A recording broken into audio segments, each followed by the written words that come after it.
ছবি কলকাতা হাইকোর্টের। মমতা বন্দ্যোপাধ্যায়কে ঘিরে উঠল চোর চোর স্লোগান। মমতা বন্দ্যোপাধ্যায়ের চারপাশে স্লোগান দেওয়ার অনেকেই কালো কোট পরিহিত ছিল।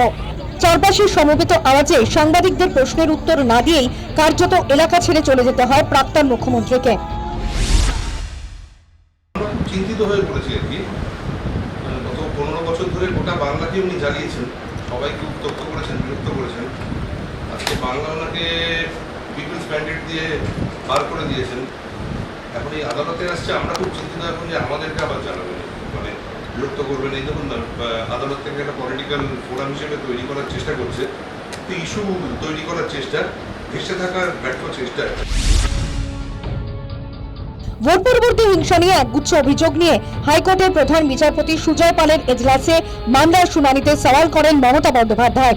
তৃণমূলের পার্টি অফিস ভেঙে দেওয়া হচ্ছে, কর্মীরা ঘর ছাড়া হচ্ছেন, তৃণমূল সমর্থকদের বাড়ির দোকান ভেঙে দেওয়া হচ্ছে বলে অভিযোগ করেন মমতা বন্দ্যোপাধ্যায়। বিজেপির যারা রাজনৈতিক কর্মী আছে তারা যা হিংসা করেছে এবং হিংসা ছড়াচ্ছে, পুলিশের প্রশ্রয়ে সেই হিংসা খুব তাড়াতাড়ি বাড়ছে এবং পশ্চিমবাংলায় বিরোধীরা যারা আছে তাদের পক্ষে অত্যন্তভাবে এখন difficult to remain in the house itself. এরপর আদালত নির্দেশ দেয় ঘর ছাড়াদের বাড়ি ফেরানো এবং তাদের পূর্ণ নিরাপত্তা নিশ্চিত করার দায়িত্ব পুলিশের। আগামী 3 সপ্তাহের মধ্যে রাজ্য সরকারকে হলফনামা আকারে রিপোর্ট দিতে হবে। এরপর মমতা বন্দ্যোপাধ্যায় এজলাস থেকে বেরোনোর পরেই চারদিক থেকে চোর চোর স্লোগান ওঠে। বিক্ষোভের মধ্যেই এলাকা ছেড়ে চলে যান মমতা বন্দ্যোপাধ্যায়।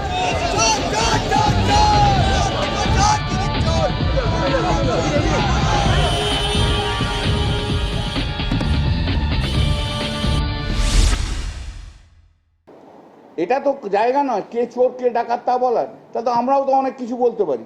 যদি কলকাতা হাইকোর্টের মধ্যে আমার কোনো প্রোটেকশন না থাকে, আমাদের কোনো প্রোটেকশন না থাকে, তাহলে সারা বাংলায় কি হচ্ছে সেটা দেখুন। কি হয়েছে সেটা তো আপনারা দেখেছেন, এটা তো অস্বীকার করতে পারবেন না। এটা তো পিসফুলি তো আসতে পারেননি। কোনোদিন এরকম সিচুয়েশন হয়েছে? আজকে যে সিচুয়েশন হলো, মাননীয় মুখ্যমন্ত্রীর জমানাতে ললেসনেস কোনোদিন কলকাতা হাইকোর্টে এই জিনিস হয়নি। মাননীয় মুখ্যমন্ত্রী শুভেন্দু অধিকারের নেতৃত্বে আজকে এই ললেসনেস হলো। জনরোষ কৃতকর্মের ফল, এর সঙ্গে বিজেপির কোনো সম্পর্ক নেই, স্পষ্টতই জানিয়ে দেন বিজেপির রাজ্য সভাপতি শ্রমিক ভট্টাচার্য। রাজ্যের প্রাক্তন মুখ্যমন্ত্রী, একজন মহিলা মুখ্যমন্ত্রী, তাকে দেখলে মানুষ রাস্তায় চোর চোর বলে স্লোগান দেবে, এই কাজ বিজেপি করে না। এই পরিস্থিতিও বিজেপি তৈরি করেনি। এই পরিস্থিতি যদি তৈরি হয়ে থাকে তার জন্য দায়ী তৃণমূল কংগ্রেস। কৃতকর্মের ফল তো সবসময় পিছু ছাড়ে না। যে কাজ তারা করে এসছে তৃণমূল কংগ্রেস, তো কিছুটা ক্ষেত্রে কিছু কিছু ক্ষেত্রে তার প্রতিক্রিয়া হচ্ছে। তবে অধিকাংশই খুঁজে দেখবেন এগুলো, এর মধ্যে অধিকাংশ মানুষজনই আছেন যারা হচ্ছে তৃণমূলেরই লোকজন। এই হ্যাভস আর হ্যাভস নটদের লড়াই।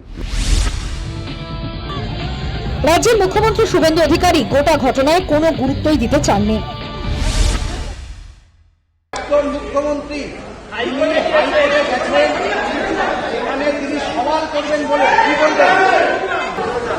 আমার অনেক কাজ জানেন তো, এইসব প্রশ্নের উত্তর দেওয়ার মতো আমার সময় নেই। এইসব প্রশ্নের উত্তর দেওয়ার মতো সময় নেই, আর এগুলো নিয়ে আমি ভাবিও না। তাৎপর্যপূর্ণভাবে এরপরই বার কাউন্সিল অফ ইন্ডিয়া রাজ্যের বার কাউন্সিলকে চিঠি দেয়। ঠিক কবে আইনজীবী হিসেবে মমতার নাম তালিকাভুক্ত হয়েছে, মমতার আইনি শংসাপত্র দেখতে চেয়েছে বিসিআই। মাত্র কয়েকদিন আগেও হাইকোর্টের বার অ্যাসোসিয়েশনে তৃণমূলপন্থী আইনজীবীদের আধিপত্য ছিল প্রশ্নাতীত। বিচারপতি রাজশেখর মান্থার বিরুদ্ধে পোস্টার দিনের পর দিন তার এজলাস বয়কট করা হয়েছে তাঁদেরই নেতৃত্বে।